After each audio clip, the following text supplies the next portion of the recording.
America और Iran के आज सुबह सवेरे फिर हमले। ईरानी पासदान इनकलाब का अमेरिकी अहदाफ पर मिसाइल और ड्रोन हमलों का दावा। कहा बहरीन में अमेरिकी 5th फ्लीट हेडक्वार्टर्स, एयरबेस और हेलीकॉप्टरों को निशाना बनाया। जजीरा ख़िश्म में कम्युनिकेशन टावर और होर्मुज़ के करीब ईरानी ऑयल टैंकर पर हमलों के जवाब में एक जहाज़ को भी मिसाइलों से निशाना बनाया।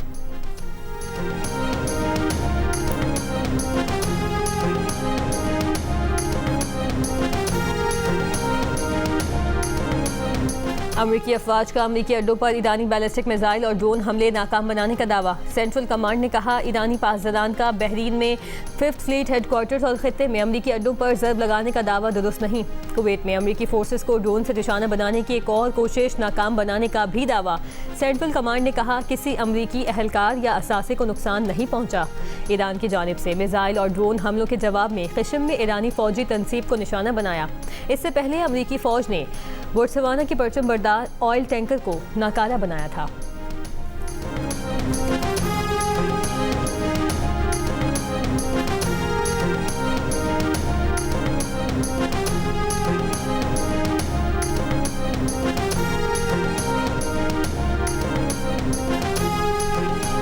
अमेरिकी सदर ट्रंप ने कहा है कि ईरान से कहा है कि अब वक्त आ गया है किसी न किसी तरह मुआहदा कर लें। 47 साल से ईरान जो कर रहा है उसे मजीद ऐसा करने की इजाज़त नहीं दी जा सकती। ईरान और अमेरिका के दरमियान बातचीत रोकने की खबरें गलत और बेबुनियाद हैं। अमेरिका और ईरान के दरमियान गुफ्तगू मुसलसल जारी है। ये बातचीत किस सिमत जाएगी ये कोई नहीं जानता।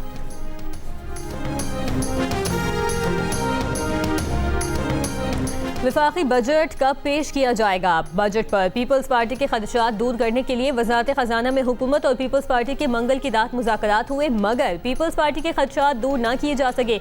ज़राए के मुताबिक पीपल्स पार्टी और हुकूमती टीम का इजलास आज दोबारा होगा।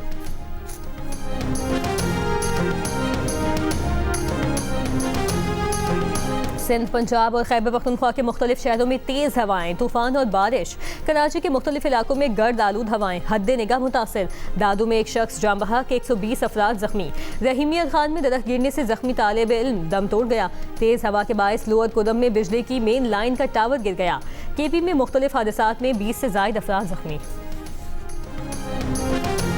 अमरीकी और इसराइली बमबारी से शहीद होने वाले ईरान के साबिक सुप्रीम लीडर आयतुल्लाह सईद अली ख़ामेनी की नमाज़ जनाजा के इंतज़ामात मुकम्मल कर लिए गए।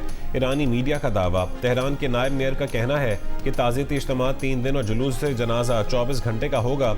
ज़िलहज के महीने के आखिरी तारीखों या मुहर्रम के इब्तिदाई दिनों में सईद अली ख़ामेनी के ताज़ियती इज्तिमात मुतवक्के हैं। नमाज़ जनाजा के लिए मकाम के तयन को हतमी शक्ल दी जा रही है। तेहरान के नायब मेयर के मुताबिक शहीद सुप्रीम लीडर की नमाज जनाजा जामे मस्जिद या इमाम ख़ुमैनी के मज़ार में और तदफीन इमाम अली रज़ा अलैहिस्सलाम के रोज़े में होगी।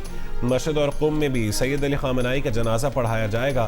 तदफीन के मौके पर पाकिस्तान, अफगानिस्तान, इंडिया और बांग्लादेश से भी लोगों की आमद मुतवक्के है।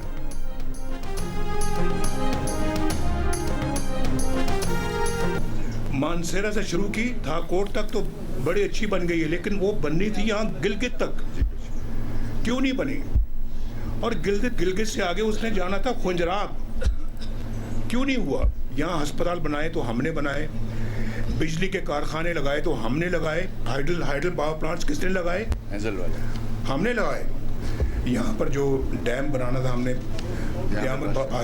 यामीर भाषा, वो उसके लिए मैंने अपने ज़माने में 100 अरब रुपया दिया था उसको ज़मीन खरीदने के लिए। ज़मीन मौजूद है, डैम आज तक नहीं बना। ये जो नलदर का मंसूबा है हमने मुकम्मल किया है और दूसरे मंसूबे अभी तक मुकम्मल नहीं हुए। और मुझे बताएं किसी और पार्टी का नाम लेके किसी ने यहाँ पे ईंट भी रखी हो। गिलगित में तरक्याती काम क्यों नहीं हुए? मानसेरा से गिलगित तक रोड क्यों नहीं बनी? लोड शेडिंग क्यों खत्म ना हो सकी? पैसा कहाँ गया? और डैम क्यों नहीं बना? नवाज शरीफ ने सवालात उठा दिए। गिलगित में कारकुनों से खिताब में कहा कि यहाँ अस्पताल बनाया तो हमने बनाया, हाइडल पावर प्लांट्स हमने लगाए, नंगर का मंसूबा हमने मुकम्मल किया। किसी और पार्टी ने यहाँ किसी मंसूबे की एक ईंट भी ना लगाई। हमें काम करने दिया जाता तो इनमें से कोई मसला ना होता। 2015 में 100 अरब रुपए देने के बावजूद अब तक दियामिर भाषा डैम नहीं बन सका। किसी जमात के खिलाफ बात नहीं करना चाहते, लेकिन पूछना चाहते हैं कि क्यों चीज़ों को नज़रअंदाज किया। किसी पार्टी की बुराई करके नहीं, हम कारकर्दगी पर वोट मांगते हैं। वोट मिले या ना मिले, यहाँ के लिए बात करेंगे। शहबाज शरीफ और मरीम नवाज को कहेंगे कि यहाँ आए।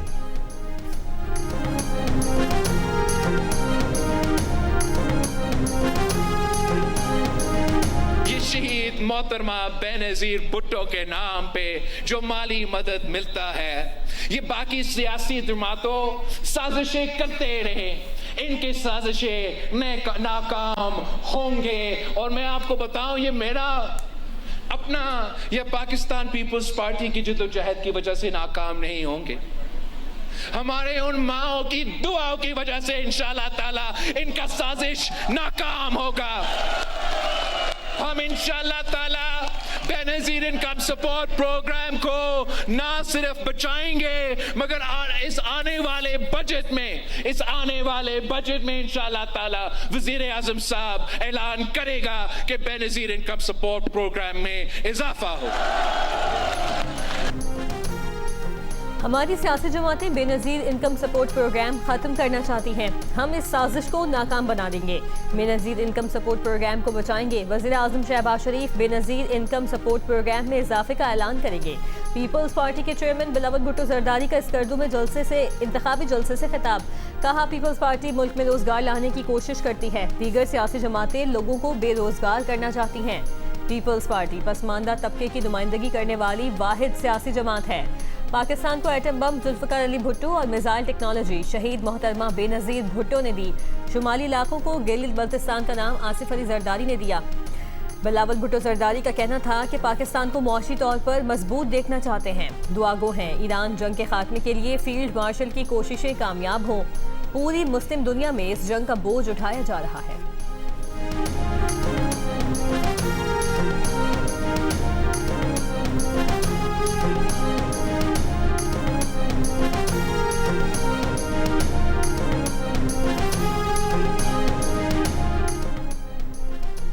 तहरीक इंसाफ के मरकजी रहनुमा सलमान अकरम राजा को दियामर में रोक लिया गया। साथियों शौकत बसरा और ज़ियाउद्दीन कुरैशी समेत वापस रवाना कर दिया गया।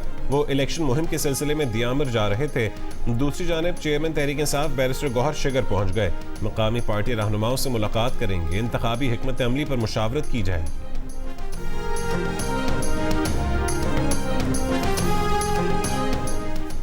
तहरीक इंसाफ के रहनुमा शफी जान ने कहा है कि गिलगित बल्तिस्तान में पीटीआई के अलावा बाकी तमाम जमातों को इंतखाबी मुहिम चलाने की इजाज़त है। नवाज शरीफ और बिलावल भुट्टो भी कैंपेन कर रहे हैं।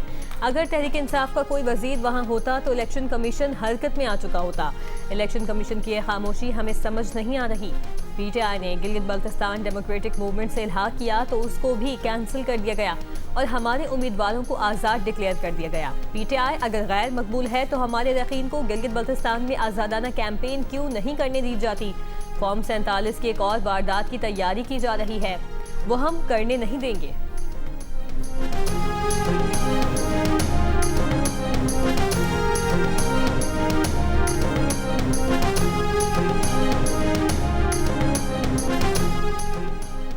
वज़ीर आज़म के मुशीर बराए सियासी उमूर राना सनाउल्लाह ने कहा कि नवाज शरीफ गिलगित बल्तिस्तान के इलेक्शन कमीशन से NOC लेकर वहां गए थे।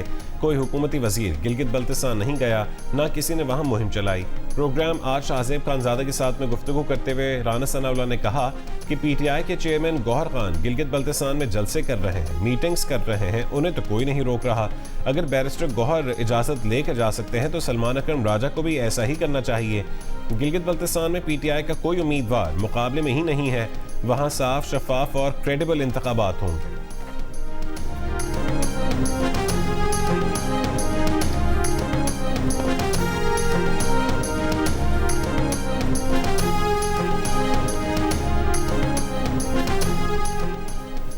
बानी PTI से मंगल को भी उनकी बहनों और वज़ीर आला KP की मुलाकात ना हो सकी। सुहेल आफरीदी ने अपनी काबीना के हमरा गोरखपुर नाके पर धरना भी दिया।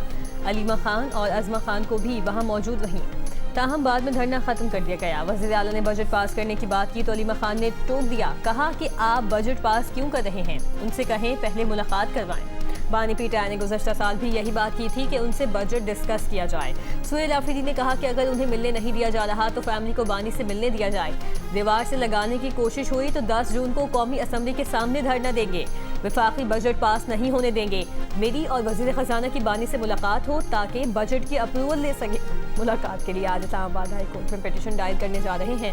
मोहसिन नकवी से मुलाकात बैरिस्टर गौहर के कहने पर हुई। वज़ीर आला हाउस के दरवाजे खुले हैं, अगर करप्शन हो रही है तो सबूत लाएं। और लाहौर में खेले गए दूसरे एक रोजा मैच में ऑस्ट्रेलिया ने पाकिस्तान को 41 रन से हरा दिया। ऑस्ट्रेलिया ने पहले बैटिंग करते हुए 9 विकेट पर 231 रन बनाए। जवाबी इनिंग्स में पाकिस्तानी टीम 190 रन पर आउट हुई।